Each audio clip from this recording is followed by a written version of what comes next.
मैं Hanumanlal Devda, associate professor mathematics, government girls college Bikaner. BSc part second के first paper का topic differentiability, अवकलनीयता को पढ़ाने जा रहा हूँ।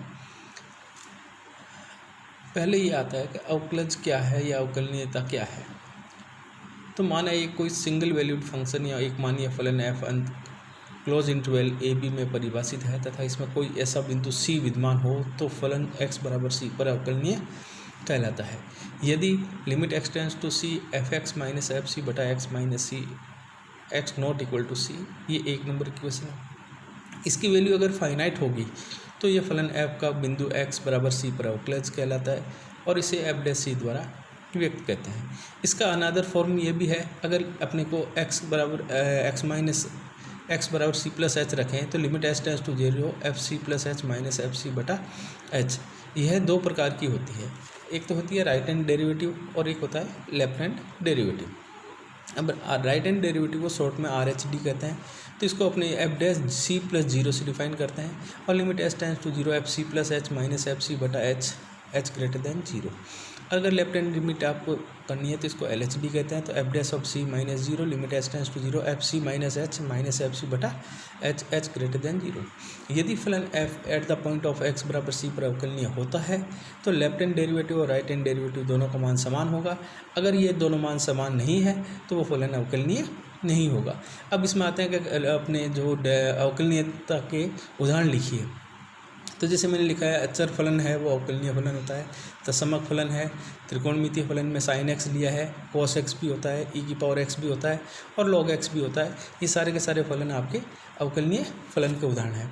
इसमें अब पहली प्रमेय आपके आती है कि यदि किसी बिंदु पर अवकलनीय फलन आवश्यक रूप से सतत होता है, विलोम का सत्य होना आवश्यक नहीं है।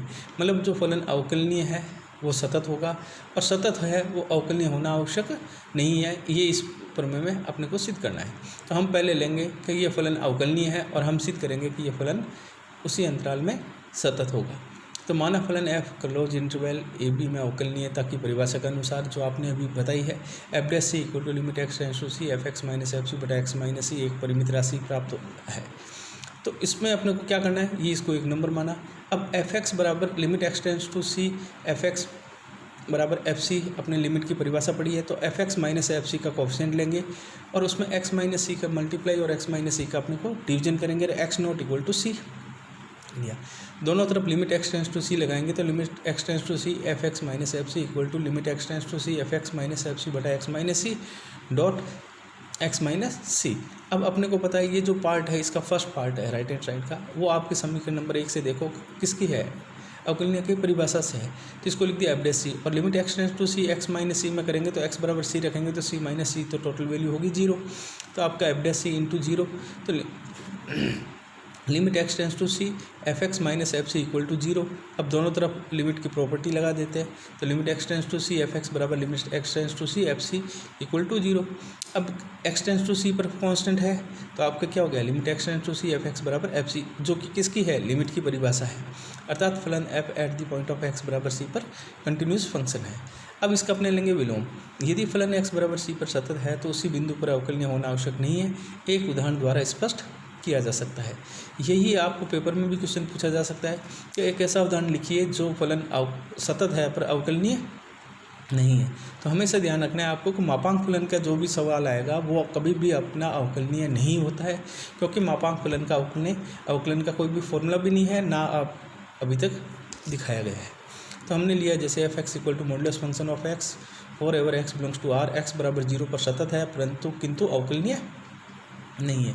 तो F x modulus function of x होता है, इसके आप पढ़ चुके हो, माइनस एक्स और प्लस एक्स के बिटवीन होता है x less than 0 x greater than equal 0 eight the point of X बराबर 0। ये लेके भी कर सकते हैं। तो लेफ्ट हैंड लिमिट और राइट हैंड लिमिट में अपने को पता चल जाएगा। और एफ 0 की मॉडुलस फंक्शन ऑफ 0 की वैल्यू 0 एक नंबर। राइट हैंड लिमिट ली, limit F 0 plus 0 limit x tends to 0 plus 0 F X, limit h tends to 0 F 0 plus H. तो 0 प्लस एच का मतलब क्या हो गया, आपकी इसकी ज़्यादा वैल्यू होगी तो अब h टेंस टू जब 0 करेंगे तो इसकी वैल्यू भी 0, और लेफ्ट हैंड लिमिट लेंगे तो इसका मान भी इसी प्रकार। तो 1 2 3 से स्पष्ट होता है कि लेफ्ट हैंड लिमिट और फंक्शन की वैल्यू एफ 0 बराबर राइट हैंड लिमिट, अर्थात x बराबर 0 पर फलन एफ एक्स सतत है। अब हम जांच करेंगे अपने अवकलनीयता की। मान लिया अवकलनीय फलन के लिए अपने ऊपर अभी पूर्व में मैंने बताया कि राइट हैंड डेरिवेटिव, तो एफ डैश 0 प्लस 0, क्योंकि अपने पास क्या है x बराबर 0 पे है, तो limit s tends to 0 plus 0 F x minus F 0 बटा एक्स माइनस 0। इसको अपने कन्वर्ट करेंगे अनदर फॉर्म में, तो limit s tends to 0 F 0 plus H minus F 0 बटा 0, F 0 plus H F H होता है। अब एफ एच का मान अपने, क्योंकि मॉड्यूलस फंक्शन ही ले लिया है, तो आपके इसका मान क्या होगा, और एफ 0 की वैल्यू 0 है, एच रख दिया, तो limit s tends to 0 modulus function of h बटा h, h का मान 0 h प्लस 0 है, इसका मतलब हो गया अपने टोटल वैल्यू क्या आएगी, h आएगी, तो आपको हो गया h बटा h 1 हो गया, तो राइट हैंड डेरिवेटिव 1 हो गया। लिमिट अब अपने निकालना है लेफ्ट हैंड डेरिवेटिव, तो F dash of 0 minus 0, limit x tends to 0 minus 0 F x minus F 0 बटा x minus 0, limit s tends to 0 F 0 minus H minus F 0 बटा minus H. अब इसमें अपने क्या करना है, h ग्रेटर देन 0 पर करेंगे, तो लिमिट s टेंस टू 0, अब modulus of minus H minus 0 बटा minus H, modulus of minus H plus H होता है, और इसकी अपने वैल्यू निकालेंगे तो आपके क्या हो गया, h बटा माइनस एच माइनस 1 आ गया, तो लेफ्ट हैंड डेरिवेटिव की वैल्यू -1 है। तो 4 और 5 से आपको स्पष्ट होता है कि लेफ्ट हैंड डेरिवेटिव और राइट हैंड डेरिवेटिव दोनों बराबर नहीं है, अर्थात एफ डैश 0 प्लस 0 बराबर not equal to F dash of 0 minus 0, अर्थात फलन एफ एक्स जो है x बराबर 0 पर अवकलनीय नहीं है, परंतु x बराबर 0 पर सतत है। अब आपने आता है इसमें सबसे इम्पॉर्टेंट थ्योरम है डार्बो का मध्यवर्ती मान प्रमेय का कथन लिखिए, या आपको डार्बो का मध्यवर्ती मान का प्रथम लिखकर सिद्ध कीजिए। तो इसका स्टेटमेंट क्या है, यदि फलन अंतराल ए बी में अवकलनीय है तथा एफ डैश ए और एफ डैश बी के मध्य कोई संख्या k मान लिया है, तो अंतराल ओपन इंटरवल ए बी में एक ऐसा बिंदु c विद्यमान होगा कि F dash C equal to K, ये प्रूव करना है। अब अपने को इसको प्रूफ में क्या दिया अपने को स्टेटमेंट में कि एफ डैश ए और एफ डैश बी के मध्य कोई एक संख्या k है, तो हमने मान लिया f dash a less than k less than f dash b एक समीकरण से।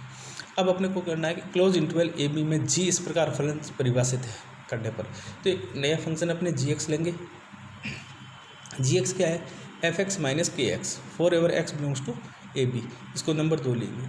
अब क्लोज इंटरवल में एफ एक्स तथा के एक्स दोनों कौन सा, एफ एक्स कौन सा फंक्शन है और के एक्स क्या है, कांस्टेंट फंक्शन के साथ में है ये फंक्शन, ये दोनों अवकलनीय फलन है क्योंकि इनका अवकलन होता है, और दो अवकलनीय फलनों का अंतर भी कौन से क्या होता है, एक अवकलनीय फलन होता है, अतः जी क्लोज इंटरवल ए बी में अवकलनीय होता है। अब लेंगे जी ए बी में सतत है, तो हमने जब ए बी में सतत है तो जी ए बी में बाउंडेड भी होगा और ए बी के मध्य मान ग्रहण करता है। तो हमने इसका डिफ्रेंशिएशन किया किसका, 2 का, तो जी dash x equal to F dash x और के एक्स का किया गया। अब at the point of a बिंदु पे लिया तो जी dash a equal to F dash a minus k less than 0। Exist a और ए प्लस डेल्टा इंटरवल में जी हासमान फंक्शन होगा। अब ए पर फलन जी अपने न्यूनतम मान को ग्रहण नहीं करता है। इसी प्रकार अपने at the point of b पे लेंगे तो जी dash b equal to F dash b minus k greater than 0। Exist b minus delta और बी, जहाँ बी कौन सा फलन हो गया, वर्तमान फलन है, बी पर फलन जी के अपने न्यूनतम मान भी ग्रहण नहीं करता। अब 3 और 4 से क्या स्पष्ट हो रहा है, एक तो आ रहा है लेस देन 0 और एक आ रहा है ग्रेटर देन 0। तो फलन जी अपने न्यूनतम मान किसी भी बिंदु सी बिलोंग्स टू ए बी पर ग्रहण नहीं करता। तो माना जी का ए बी पर निम्नक वैल्यू m है, तो जी सी इक्वल टू m मान लिया। अब इसमें अपने 3 केस लेंगे। पहला केस लेंगे g dash c greater than 0, exist c minus delta और सी, जहाँ g x less than of g c equal to g for ever x belongs to c minus delta और सी, जो कि तथ्य जी का ए बी में निम्नक मान m होने का विरोधाभास है या m का मान नहीं प्राप्त होता है। दूसरा केस लेंगे g dash c less than 0, अर्थात एग्जिस्ट सी और सी प्लस डेल्टा, जहाँ g x less than of g c equal to 0, जो कि पुनः भी विरोधाभास प्राप्त हो रहा है, अतः जी डैश सी इक्वल टू 0। तो हम मानेंगे कि जी डैश सी इक्वल टू क्या मान लिया 0, तो एफ डैश सी माइनस किस में 2 नंबर जो अपने माना था फंक्शन जी नया फंक्शन, उसमें अपने पुट करेंगे तो जी डैश सी इक्वल टू तो जीरो तो F dash C minus K equal to zero, तो F dash C equal to K. ये आपके है डार्बॉक्स के मध्यवर्ती मान प्रमेय का प्रमाण। अब इसमें क्वेश्चन आता है कि सिद्ध कीजिए कि कोई फलन x बराबर जीरो पर अवकलनीय नहीं है। अब अवकलनीय नहीं है तो अपने को मैंने बताया था कि अवकलनीय नहीं होने पर लेफ्ट हैंड डेरिवेटिव और राइट हैंड डेरिवेटिव दोनों वैल्यू निकालनी है, और दोनों का मान अगर समान नहीं आता है तो अपने को क्या करना है कि ये अपना अवकलनीय नहीं है। और या ऐसा मान प्राप्त होता है जैसे परिमित मान प्राप्त नहीं होता है तो भी अपने को बताना है कि ये अवकलनीय, क्योंकि दोनों की वैल्यू अलग आएगी। जैसे हमने लिया है left hand derivative F dash zero minus zero limit X tends to zero F x minus F zero बटा एक्स माइनस जीरो, ये फॉर्मूला लगाया। Limit X tends to zero minus zero, F X की value अपने को दे रखी है, वो value put की, और एफ जीरो की वैल्यू अपने को जीरो गिवन है, और एक्स माइनस जीरो तो एक्स से X cancel. Limit H tends to zero F 1/3 sine लॉग 1 जीरो माइनस एच का होल स्क्वायर।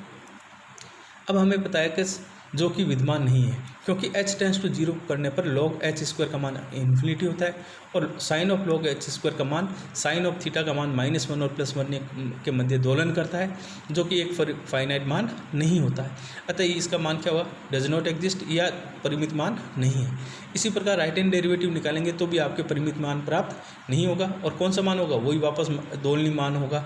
अतः दिया गया फलन x बराबर जीरो पर अवकलनीय नहीं है। अब आप किसमें आता है कि दो चरों के फलनों की अवकलनीयता ज्ञात करना।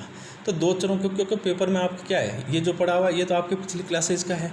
अब दो चरों वाले में आपने को याद करना है कि अगर ओपन इंटरवल ए बी के सामीप्य या एनबीडी में परिभाषित फलन एफ एक्स वाई का बिंदु ए बी पर अवकलनीय या पूर्णतः अवकलज कहलाता है यदि एफ का ए बी पर आश्रित ऐसे दो अचर अल्फा तथा बीटा विद्यमान होगी। तो लिमिट एच के tends to zero f a plus h b plus k minus f a b minus alpha h minus beta k upon under root of h square plus के square equal to zero. यह आपके दो चरों की फलनों की अवकलनीयता ज्ञात करने का फॉर्मूला है। अब आता है कि अवकलनीयता की पर्याप्त शर्त क्या है। यदि वास्तविक मान फलन एफ एक्स वाई के प्रांत D subset of R square का एक बिंदु ए बी पर ऐसा हो कि एफ एक्स ए बी पर विद्यमान है, एफ वाई एक्स वाई पर सतत हो, तो एफ एक्स ए बी पर अवकलनीय होगा। अब इसमें एक क्वेश्चन आता है कि दो चरों के फलन में जो अवकलनीय नहीं है वो उदाहरण लिखिए। तो मैंने एक एग्जाम्पल लिया है कि सिद्ध कीजिए कि फलन F X Y modulus of X Y की पावर 1/2 जीरो जीरो पर अवकलनीय नहीं है, किंतु एफ एक्स तथा एफ वाई दोनों ही जीरो जीरो पर विद्यमान है। तो सबसे पहले अपने को एफ एक्स जीरो जीरो पर भी निकालेंगे, क्योंकि अपने को ए और बी दोनों जीरो दे रखा है। तो limit H tends to zero F H minus zero minus F zero minus zero बटा एच माइनस जीरो। अब आपको एच टेंस टू जीरो करेंगे तो आपकी फंक्शन की वैल्यू क्या है, एक्स का एक रखेंगे तो भी जीरो है, और ये भी जीरो है, तो आपके जीरो माइनस जीरो बटा एच बराबर जीरो। इसी प्रकार एफ वाई जीरो जीरो पर पॉइंट एट द पॉइंट पर निकालेंगे तो आपने एच के tends to zero F zero के माइनस एफ ये वैल्यू निकाल के अपने को फंक्शन एक में मान रख के देखेंगे तो ये जीरो माइनस जीरो बटा के तो टोटल वैल्यू होगी जीरो। अर्थात F X Y F X तथा एफ वाई दोनों विद्यमान है। अब लिमिट अपने को निकालना है कि ये दो चरों की जो मैंने फॉर्मूला बताया था अवकलनीयता की चेक करना है। तो लिमिट एच के टेंस टू जीरो जीरो, अब अपने इसमें रखेंगे तो एच और के की, तो आप देखो एफ एक्स ए प्लस एच और बी प्लस के पर फंक्शन की वैल्यू क्या है वो अपने वैल्यू पुट करेंगे, और जीरो एच जीरो के बटा under root of A square plus के स्क्वायर। कहने का अर्थ है कि अपने अंडर रूट एच के बटा एच स्क्वायर प्लस के स्क्वायर एच के टेंस टू जीरो लिमिट पर मान प्राप्त हो गया। अब इसमें एच टेंस टू जीरो करोगे चाहे के टेंस टू जीरो करोगे तो ये आपके कौन सा हो गया, मान प्राप्त होगा। हम इसके लिए अब एक उपगमन पथ लेते हैं यदि के बराबर एम एच लेने पर। तो limit H tends to zero H tends to zero पर आपकी इसके एच और के बराबर हमने लिखा एम एच, तो आपका हो जाएगा एम बटा वन प्लस एम स्क्वायर, जो एम पर निर्भर करता है। तो जैसे कंटिन्यूटी में पिछले चैप्टर में मैंने बताया था कि एम पर निर्भर करता है, इसका मतलब limit is does not exist. अब इसकी जो लिमिट है वो एग्जिस्ट नहीं होती है, अर्थात ये जो फलन है अवकलनीय नहीं है, क्योंकि इसका मान क्या आना चाहिए, जीरो आना चाहिए, जीरो नहीं आ रहा है। Thank you.